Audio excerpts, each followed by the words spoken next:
Earlier this week, I asked myself this question. Could you imagine walking in total darkness and silence? Now that seems counterintuitive, especially at this time of month. Christmas lights, Christmas carols, Christmas movies, shopping seems counterintuitive to think about, but just imagine. Could you imagine walking in total silence and darkness? What that would actually feel like. If there's anyone who can relate to that, is actually Israel. When Israel thinks about darkness, they think about the plague in Egypt. Even though they had lights in order to see, the Egyptians did not. This was definitely a supernatural darkness. But the darkness that I'm talking about here is more than just a supernatural darkness. It is a spiritual darkness.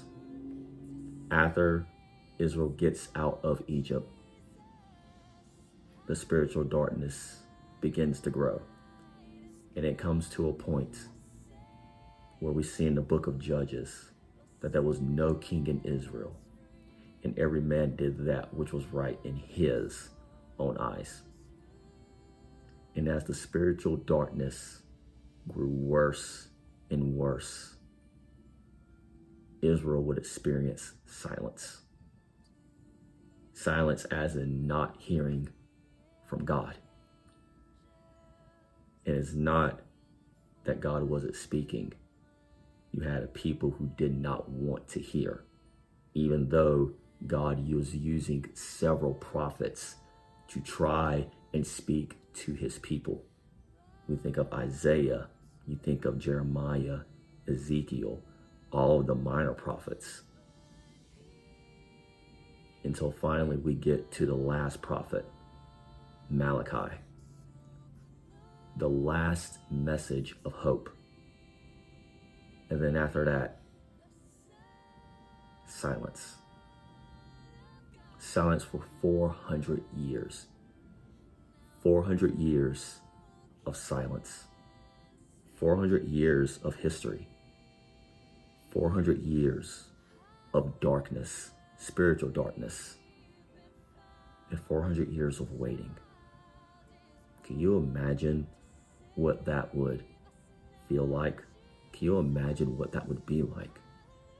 400 years of silence, 400 years of darkness, 400 years of waiting, until from out of the darkness a light shined. After 400 years of silence, a shout breaks it. And this shout was in the form of angels proclaiming this: Behold, I bring you good tidings of great joy, which shall be to all people. For unto you is born this day in the city of David a Savior, which is Christ the Lord. That light that was prophesied about in Isaiah has come. Jesus Christ is here. Jesus Christ is born. He is the light that Isaiah prophesied about. And if you don't believe me, I implore you to believe him. I am the light of the world.